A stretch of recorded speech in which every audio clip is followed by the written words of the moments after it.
महाराष्ट्र में महायुति की बम्पर जीत के बाद एकनाथ शिंदे एक्शन में आ गए हैं और लोगों के साथ जीत की खुशी मना रहे हैं। यहाँ उन्होंने लोगों के बीच आकर ये भी साफ कर दिया कि आखिर कौन बनने जा रहा है महाराष्ट्र का मुख्यमंत्री। अभिनंदन के फोन आ गए और मैं इतना ये भी कहूंगा कि एक हमारी टीम बनकर हमने काम किया। मैं उप मुख्यमंत्री देवेंद्र जी, उप मुख्यमंत्री अजीत दादा और हमारी पूरी टीम जो है एक ये महायुति की टीम ने काम किया और इसीलिए हमने जैसे ये पूरे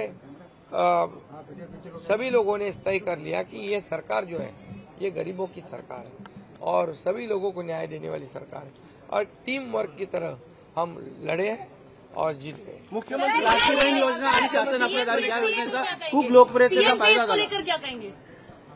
लाडकी बहीण योजना आणि शासन आपल्या दारी ये जे का दोन योजना ज्या आहेत त्या खूप लोकप्रिय ठरल्या आणि त्यामध्ये मग लाडके भाऊ, लाडके शेतकरी, लाडके ज्येष्ठ सगळे आले, सगळे एक इकोसिस्टम बनवली आणि त्यामुळे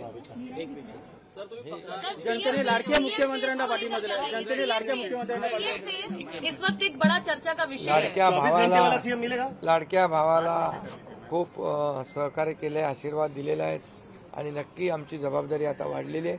आता हे सगळे आकडे आल्यानंतर, सगळे नंबर अंतिम झाल्यानंतर आम्ही तिन्ही पक्ष एकत्र बसू आणि जो निर्णय आहे तो जसा आम्ही समन्वयाने हा निर्णय घेतला तसा समन्वयाने निर्णय तोही होईल। ज्यादा सीट मतलब मुख्यमंत्री पद है क्या? ज्यादा सीट मतलब मुख्यमंत्री पद है क्या? ऐसा मैंने कहा नहीं, मैं कह रहा हूँ, मैं यही कहूंगा कि अभी यहाँ पर पूरे आंकड़े आने दो, उसके बाद हम तीनों पार्टी बैठेगी, वरिष्ठों से चर्चा होगी, उसके बाद जो भी होगा समन्वय से होगा। राजकारणात निवडणुकीच्या प्रचारांमध्ये भाषा घसरली होती, बापापर्यंत भाषा गेली होती, नेत्यांचे एकमेकांचे बाप काढले होते। आज राजकारणात कळालं की एकनाथ शिंदेच खरे बाप आहेत। मी बाप ने मी कार्यकर्ता आहे, एक सर्वसामान्य कार्यकर्ता आहे आणि बाप काढला त्यांना आता बाप दाखवला लोकांनी, त्यामुळे आता जाऊ द्या, त्याच्यामध्ये मला काही जायचं नाही। मी आपलं काम करतोय आणि काम करत राहा।